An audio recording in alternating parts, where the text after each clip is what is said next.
अंदर light start कर दिया था, लाइट के हमने रिफ्लेक्शन प्रोसेस को पढ़ना शुरू किया था। तो उसमें आपने देखा था कि अगर लाइट किसी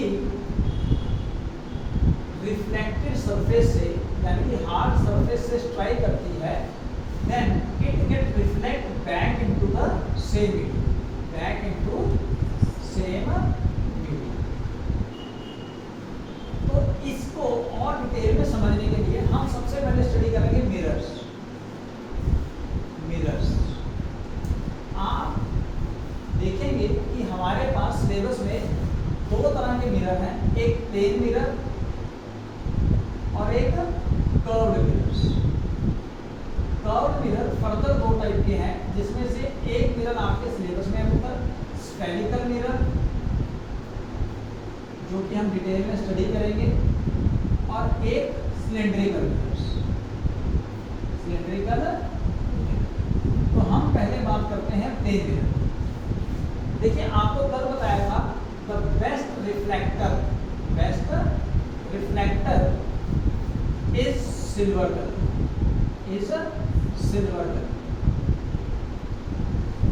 तो अगर आप किसी ग्लास को लें और उस ग्लास के बैक साइड पे आप सिल्वर की कोटिंग कर दें और इस सिल्वर कोटिंग को प्रोटेक्ट कर दिया जाए with the help of some brown or grey paint, with the help of any paint, then this glass behave like a mirror. ये ग्लास कैसे बिहेव करेगा? As a mirror. अब अगर मिरर का फोकल लेंथ, यहाँ वर्ड सुनिए, अगर mirror का फोकल लेंथ इनफाइनाइट हो, फोकल लेंथ इनफाइनाइट हो, इसके बारे में डिटेल में भी थोड़ी देर में आप समझ जाओगे, इनफाइनाइट हो तो उस तरह के मिरर को हम क्या कहते हैं? प्लेन। क्या कहते हैं मतलब? प्लेन। तो पहले फोकल लेंथ समझ ले छोटा सा। तो फोकल लेंथ को समझने के लिए हम अगर स्फेरिकल मिरर का एग्जांपल लेंगे तो ज़्यादा बेटर है। लेट्स सपोज आपके पास एक स्फेयर है, इस स्फेयर को आपने एक तरफ से काट दिया, तो ये बन गया आपका अपर्चर, ये वाला, और इसको अंदर से या बाहर से आप पेंट कर लीजिए। तो ये जो कर्वेचर है, इस कर्वेचर के सेंटर पे आप सपोज सी लीजिए, यानी कि स्फेरिकल मिरर का सेंटर होगा सी, और इस कर्वेचर का जो सेंटर होगा उसको आप ले लीजिए पोल। क्या लेंगे? पोल। अब कर्वेचर के सेंटर को और सेंटर ऑफ कर्वेचर को और पोल को अपर्चर बोलेंगे इसको। जो ये काटा है ये अपर्चर है, ये पूरा कर्वेचर, ठीक है। इन दोनों को जोड़ेंगे तो ये कहलाएगा प्रिंसिपल एक्सिस। क्या कहलाएगा मतलब? Principal axis. अब अगर कोई rays parallel to principal axis आती है, एज पर द लॉज ऑफ रिफ्लेक्शन वो कन्वर्ज हो जाती है according to this type of shape on a point that is called principal focus. This is called principal focus. ये बात समझ में आई? अगर कोई ray parallel to principal axis आ रही है और आगे वो इस तरह के सरफेस पे, यानी कि इस तरह के मिरर को, जिस मिरर को आप बोलते हो कनकेव मिरर, क्या बोलते हो? Concave mirror. तो यानी कि स्फेरिकल मिरर आगे दो टाइप के हो गए, एक का नाम है कनकेव मिरर, दूसरे का नाम है कन्वेक्स मिरर। तो अगर रिफ्लेक्टिंग पार्ट बल्जिंग इनवर्ड्स है, अंदर को है, तो वो हो गया कनकेव मिरर। अगर रिफ्लेक्टिंग पार्ट प्लेन है तो वो हो गया प्लेन मिरर। अगर reflecting part of the mirror bulging outward है, यानी कि आप पेंट अंदर कर दिया आपने, तो इसे कहा जाता है कन्वेक्स मिरर। इन तीनों मिरर्स में फर्क पता लग गया? तो यानी कि रे अगर यहाँ से आती है तो इस केस के अंदर रे टकरा के डाइवर्ज हो जाती है। क्या हो जाती है? डाइवर्ज हो जाती है। तो ये रे यहाँ पे तो कहीं दूसरी रे से मिलेगी नहीं, ये देखो, ठीक है ना। ये तो आगे डिस्टेंस बढ़ता जा रहा है। तो सपोज किया जाता है कि शायद ये कहीं यहाँ पीछे मिले, तो यहाँ पे ये हो गया इसका फोकस, ठीक है। ये रियल फोकस है क्योंकि रेज असलियत में मीट कर रही है। रियल फोकस डिटेल आपको अच्छे से समझाई जाएगी, पहले आप समझ लीजिए, मुझे पिक्चर समझिए। यहाँ पे रियलिटी में रेज आपस में नहीं मिल रही हैं, तो ये हो गया वर्चुअल इम्पैक्ट, यानी कि आपने अपनी तरफ से कर दिया, जस्ट लगा, अपेयर हुआ, तो इस फोकस को कहा जाएगा वर्चुअल। अब अगर हम प्लेन मिरर की बात करें तो प्लेन मिरर के अंदर जो रे आती है, अगर कोई ray parallel to the surface आएगी तो एज पर द लॉ वो उसी एंगल पे रिफ्लेक्ट बैक हो जाएगी। Angle of incidence equal to angle of reflection. क्या है? Angle between incident ray and normal to the surface, not to the surface, normal to the surface, angle between incident ray and normal to the surface. Surface के ऊपर एक perpendicular draw करेंगे, ठीक है, ये हो गया आपका नॉर्मल, और ये नॉर्मल इंसिडेंट रे के साथ क्या एंगल बना रहा है, इसको एंगल ऑफ इंसिडेंस बना रहे हैं, ठीक है। यहाँ पे आपने सरफेस ऐसा बनाया, इस सरफेस का नॉर्मल ये भी होगा। अब रे भी आपकी ऐसे जा रही है, तो टकरा के एंगल ऑफ इंसिडेंस कितना हुआ? सर ऐसे नॉर्मल है और ऐसे ही रे आ गई, तो एंगल कितना? 0, यानी कि 0 एंगल पे रिफ्लेक्ट होकर वापस चले जाएगी। अब लेट्स सपोज कर लीजिए कोई और रे लीजिए, सपोज को यहाँ पे स्ट्राइक कर लीजिए, एंगल ऑफ इंसिडेंस इसका ये होगा, इसका एंगल ऑफ रिफ्लेक्शन कुछ ऐसा होगा, तो क्या ये रे कभी आगे मिल पाएंगे? नहीं मिल। इसलिए इसका फोकस क्या होगा? इनफाइनाइट। कहीं आगे जाके मिलेगी तो पता नहीं कहाँ मिलेगी, फोकस इनफाइनाइट। तो इस केस के अंदर एक रे इंक्लाइंड हो गई, दूसरी सपोज स्ट्रेट जा रही है। तो आपने जब फोकस के बारे में स्टडी करना है, in that case you are not going to discuss about the inclined rays, दो पैरेलल रेज, ये रही एक और रे, तो ये भी टकराएगी, ये भी इधर जाएगी, तो ना ये दोनों रेज इधर गिरने वाली है, ना कभी इधर गिरने वाली। तो इन दिस केस आगे देखिए, जो रेज पैरेलल है, जो rays parallel to each other है, क्या वो कहीं पे मिलेगी? नहीं। अगर मिलेगी तो कहाँ? इन्फिनिटी, यानी कि इसका फोकस क्या हुआ? इन्फिनिटी। फोकस क्या हुआ? इन्फिनिटी। और अगर फोकस इन्फिनिटी है तो फोकल लेंथ भी इन्फिनिटी हुई। फोकल लेंथ का मतलब क्या होता है? सेंटर से फोकस तक के डिस्टेंस को हम फोकल लेंथ बोलते हैं, स्मॉल है। डिटेल धीरे धीरे करके सब समझ जाओगे। ये समझ आई मेरी बात? एक बार दोबारा समझिए। लेट्स सपोज इसको 2 मिनट के लिए अभी हम बता देते हैं। आपने 3 तरह के मिरर देखे। सबसे पहले प्लेन मिरर, मैंने कहा कि प्लेन मिरर हो जिसका फोकस इन्फिनिटी पे हो। फोकस इन्फिनिटी पे समझने के लिए हमने स्फेरिकल मिरर्स का हेल्प लिया। स्फेरिकल मिरर में एक कनकेव मिरर और एक कन्वेक्स मिरर। कनकेव मिरर वो जिसका रिफ्लेक्टिंग सरफेस बल्जिंग इनवर्ट्स हो, अंदर को है ना, तो ये कनकेव गुफा की तरह हो गया, तो केव से कनकेव मिरर।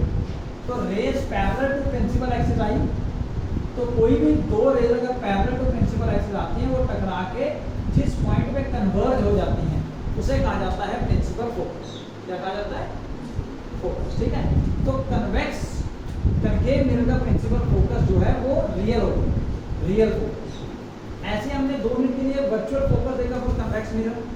अब हमने प्लेन मिरर का फोकस इन्फिनिटी देखने के लिए हमने एक प्लेन मिरर को खड़ा किया और उस प्लेन मिरर के ऊपर 2 पैरेलल बीम ऑफ रेज को स्ट्राइक करवाया। स्ट्राइक करने के बाद वो दोनों रेज रिफ्लेक्ट बैक हुई विद द सेम एंगल, तो जिसकी वजह से ना तो वो फ्रंट में ना ही वो पीछे कहीं मिलेगी। तो अगर कहीं मिलेगी तो कहाँ मिलेगी वो? Infinity.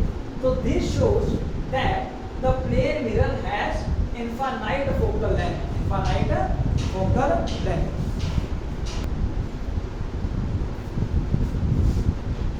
पहली प्रॉपर्टी प्लेन मिरर की, the image formed by plane mirror is always erect. जो इमेज बनेगी वो हमेशा कैसी बनेगी? सीधी बनेगी। कैसी बनेगी उत्तर? सीधी बनेगी। कैसे हम अब दिखाएंगे? Second, the image so formed by plane mirror is at same distance behind the mirror as object is placed in front of mirror.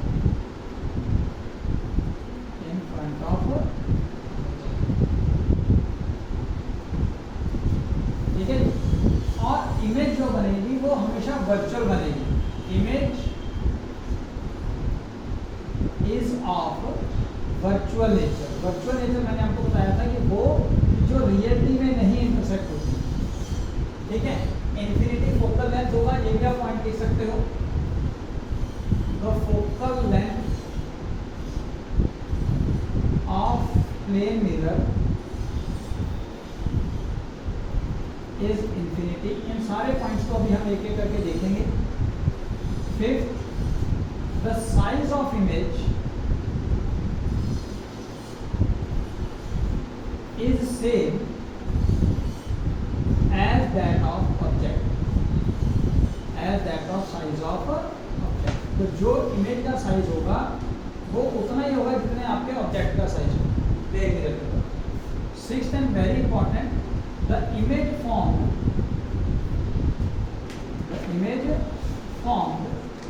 is laterally inverted, and this known as called lateral inversion, तो इन points को हम समझ लेते हैं तो diagram की मदद से। आप देखिए यहाँ पे हम अब इसको रब कर रहे हैं। एक प्रॉपर्टी आपको समझा दें कि इसकी फोकल लेंथ इंफिनिटी पे, ठीक है। अब लेट्स सपोज कर लीजिए आप एक मिरर लीजिए, प्लेन मिरर। इस मिरर के सामने आप कोई ऑब्जेक्ट रखिए, suppose A to B. Object हमेशा मिरर के सामने रखा जाएगा, तभी इसकी इमेज बनेगी ना उधर। ये हमेशा ध्यान रखिए, ऑब्जेक्ट क्या रखना है, इन फ्रंट ऑफ द मिरर। अब ध्यान से देखिए, यहाँ से एक रे गई, टकरा के वापस, ठीक है। क्यों, मिरर है, मिरर में एंगल आई कितना बनाया है, 0, तो 0 एंगल पे वो रिफ्लेक्ट हो जाए। उसके बाद दूसरी रे हम सपोज यहाँ पे टकरा लेते हैं, इसके बेस पे, मिरर के, तो जितने एंगल पे वो टकरा के जाएगी उतने एंगल पे वो रिफ्लेक्ट करेगा, ठीक है। तो ये रेज जो है वो आगे तो नहीं गई मिल रही, यानी कि रियल इमेज तो नहीं बनेगी। कैसे बनेगी, अगर बनेगी तो वर्चुअल बनेगी। वर्चुअल तो आप इसको पीछे को एक्सटेंड करिए, यू विल फाइंड कि यहाँ पे कहीं पे जाके पीछे मिल रही है ना, मिरर के पीछे। तो जो इमेज बनी है वो है suppose a dash b dash. So the image formed by plane mirror is always erect. भैया वो जैसा आपने ऑब्जेक्ट रखा है, सीधा ऑब्जेक्ट रखा है तो सीधी इमेज बनेगी। पॉइंट क्लियर हो गया। ए भी बना है तो a डैश b डैश ही इमेज बनेगी। The image so formed is at the same distance behind the mirror. यानी कि अगर आप मिरर से, सपोज ये मिरर के पॉइंट है m1 और m2, अगर आप मिरर से ऑब्जेक्ट को 10 सेंटीमीटर पे रखते हो तो इमेज भी मिरर के अंदर एग्जैक्टली 10 सेंटीमीटर पे ही बनेगी। यानी कि मिरर और ऑब्जेक्ट के बीच में डिस्टेंस कितना हो गया, 20 सेंटीमीटर। ये समझ में आया बात। The image so form is at the same distance behind the mirror. Image जो है वो मिरर के पीछे एग्जैक्टली सेम डिस्टेंस पे बनेगी as object is placed in front of the mirror. जितनी दूरी पे आपने ऑब्जेक्ट को मिरर के आगे रखा, एग्जैक्टली इमेज मिरर के अंदर उतनी ही दूरी पे बनेगी। फिर एग्जांपल लीजिए, बता लीजिए आपने कोई ऑब्जेक्ट 10 सेंटीमीटर पे रखा था मिरर के आगे, तो जो उसकी इमेज बनेगी वो मिरर के अंदर वर्चुअल इमेज बनेगी और एग्जैक्टली 10 सेंटीमीटर पे बनेगी फ्रॉम द मिरर, मिरर के अंदर 10 सेंटीमीटर। यानी कि अगर हमें ये कोई पूछे कि ऑब्जेक्ट और इमेज में डिस्टेंस कितना आप लोगे सर, डबल कर दीजिए, 20 सेंटीमीटर। पॉइंट क्लियर हुआ। Next, the image is virtual. Now the focal length of plane mirror is infinity, ये मैंने आपको पहले बता दिया। अब द साइज ऑफ इमेज, अब अगर by the way A B का साइज लेट्स सपोज h1 है और इमेज का साइज h2 है, तो अगर इमेज प्लेन मिरर के द्वारा बनी है तो h2 is equal to h1। So height of image is same as that of the height of object, ठीक है। Next, very very important, image form is laterally inverted. इस पॉइंट को आप ऐसे समझ सकते हैं, लगा लीजिए आपके सामने मिरर खड़ा है, जब आप अपने इमेज का, अपने ही चेहरे का इमेज देखेंगे, अपना इमेज देखेंगे अपनी बॉडी का मिरर के अंदर, तो आप क्या देखेंगे, अगर आप अपना लेफ्ट हैंड उठाते हो तो आपकी इमेज का राइट हैंड उठेगा, यानी कि लेटरल साइड इन्वर्ट हो गई। देखो जैसे हमारी बॉडी है ना, बॉडी के बीच में से अगर एक लाइन ड्रॉ कर दी जाए तो वो मीडियन लाइन होती है, मीडियन, बीचों बीच। जो साइड में लाइनें ड्रॉ की जाती है वो लेटरल लाइन होती है। तो हमारा एक तरह से लेटरल पोर्शन क्या हुआ, हाथ और पैर है ना, सिर के बीचों बीच में लाइन क्रॉस करोगे तो ये मीडियन लाइन होगी, ये लेटरल हो गया। तो मेरा राइट हैंड साइड मेरी इमेज का कैसा दिखेगा, लेफ्ट हैंड साइड, ठीक है ना। इसलिए कहा जाता है the image form is laterally inverted by the plane mirror. तो लेटरली इन्वर्टेड का मतलब क्या है, right side of the object will become left side of the mirror, sorry left side of the image formed by plane mirror. तो mirror के द्वारा जो object ने इमेज बनाई है उसका राइट और लेफ्ट इंटरचेंज हो जाए। इसीलिए आपने देखा होगा जो एम्बुलेंस होते हैं उनके ऊपर आके जब एम्बुलेंस लिखा होगा वो उल्टा लिखा होता है, AMBULANC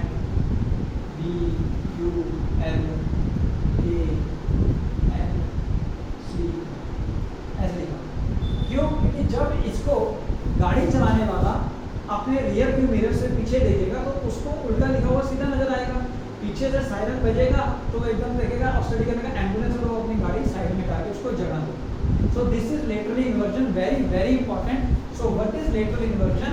Lateral inversion is the phenomena of reversal of the right into left or left into right of the object and the image when formed through the plane mirror. जब plane mirror के द्वारा आप right को left और left को right form में show करते हो या देखते हो तो उसे कहा जाता है लेटरल इन्वर्जन। Lateral inversion. ये क्लियर हो गया? तो uses of plane mirror, as you all know, plane mirrors are used to see ourselves. जो हमारे ड्रेसिंग टेबल होते हैं, जो शेविंग मिरर्स वगैरह होते हैं, वहाँ पे हम प्लेन मिरर को यूज करते हैं अगर हमने अपनी इमेज ऐसा देखनी होती। Second, plane mirror are used by the opticians. जो आइज को चेक करते हैं, आपने आइज का नंबर चेक करवाया होगा, तो वो सामने पीछे एक इंस्ट्रूमेंट लगाते हैं और सामने एक मिरर लगाते हैं और वहाँ पे वो मिरर के अंदर आपको देख के कहते हैं कि पीछे रीडिंग करिए। तो basically to increase the length of the room they use this concept of using a plane mirror. क्योंकि अगर प्लेन मिरर को शॉर्ट शॉप्स में या रूम्स में लगाएंगे तो जो सामने वाली दीवार है उसकी इमेज मिरर के अंदर एग्जैक्टली उतनी दूरी पे बनेगी जितनी दूरी पे आपका सामने वाला वॉल है, जिसकी वजह से अपेयर होगा कि रूम बड़ा है, बड़ा है। और जो ऑप्टिशियन है वो इसी कंसेप्ट को यूज करते हैं कि तकरीबन 6 मीटर की दूरी 3 मीटर की दूरी को यूज करके वो बना देते हैं। 3 मीटर पे वो अपना इंस्ट्रूमेंट लगाते हैं, प्लेन मिरर, तो उसकी इमेज बनेगी 3 मीटर अंदर, तो टोटल हो जाएगा 6 मीटर। मेरी बात समझ में आया? Then plane mirror are used by the barbers. जो शेविंग वगैरह के लिए यूज किए जाते हैं वहाँ पर प्लेन मिरर यूज होते हैं। Plane mirror are used in the solar cookers. Solar cooker के अंदर जो ऊपर रिफ्लेक्टिंग मिरर होता है वो प्लेन मिरर यूज होता है। Plane mirror are used in the periscopes, this is an instrument in which number of images are formed and plane mirror are also used to avoid the accident where the curve is blind. जहाँ पे blind curve होगा तो उस blind curve पे plane mirror को लगाया जा सकता है, जिसकी मदद से आने वाले व्हीकल्स को, इधर से आने वाले व्हीकल्स के बारे में नॉलेज मिलेगी and they can slow down their speed so that the accident can be avoided. This is about plane mirror. So first numerical on the basis of plane mirror.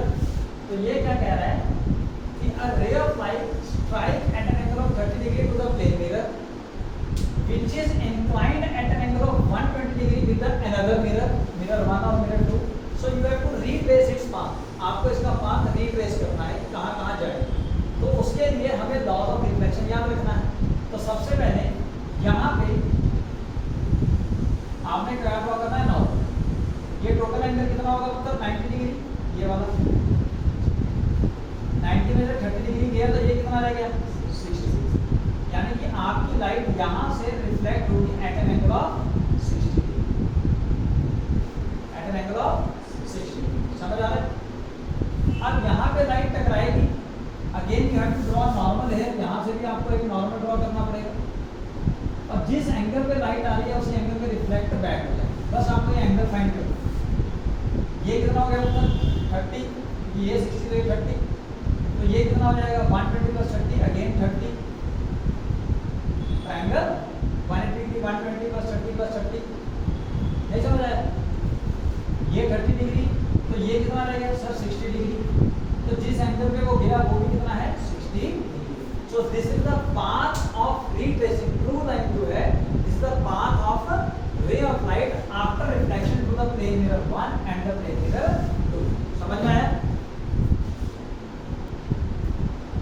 So next question, second numerical, a man of 2 meters, suppose ये एक person है, मतलब ये इसका head है, ये इसका आई level है, ये इसके फीट, ये टोटल हो गया 2 metre. Now he want to see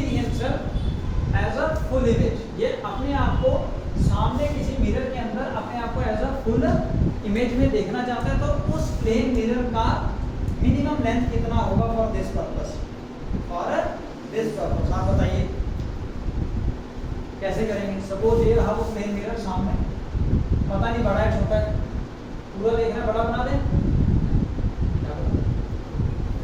minimum बोलो अपने मिनिमम लेंथ, मैक्सिमम कितना पूरे उस पे लगा देना दीवार पे, minimum length of the plane है, ठीक है। तो लगा लीजिए हम यहां से ये नॉर्मल ड्रॉ कर सकते हैं, तो यहां से जो रे जाएगी तो ये इसको दिखा देंगे, इसको और अच्छे लगेगा। सपोज फीट से जो रे गई वो आप चाहते हो आपके आइज तक पहुंच जाए, ऐसे ही चाहते हो। सिमिलरली हेड से जो रे जाए वो भी आप चाहते हो टकरा के आपके आइज तक पहुंच जाए, मिरर से टकरा के आपके आइज तक पहुंच जाए, ठीक है। तो यानी कि आपको मिरर का जो साइज है लगभग कितना चाहिए, ये है साइज ऑफ, तो ये कितना होगा आपके हिसाब से, मिनिमम लेंथ कितनी होनी चाहिए। So this could be 1 metre, half 1, ठीक है। यहाँ से आया हाफ, यहाँ दिख गया, यहाँ से आएगा हाफ यहाँ दिखेगा, तो you will require only 1 metre length of the plane mirror to see the full image of the 2 metre object, क्योंकि आपकी आइज जो है वो नीचे का और ऊपर का व्यू दोनों कवर करेगी। क्लियर हो गया।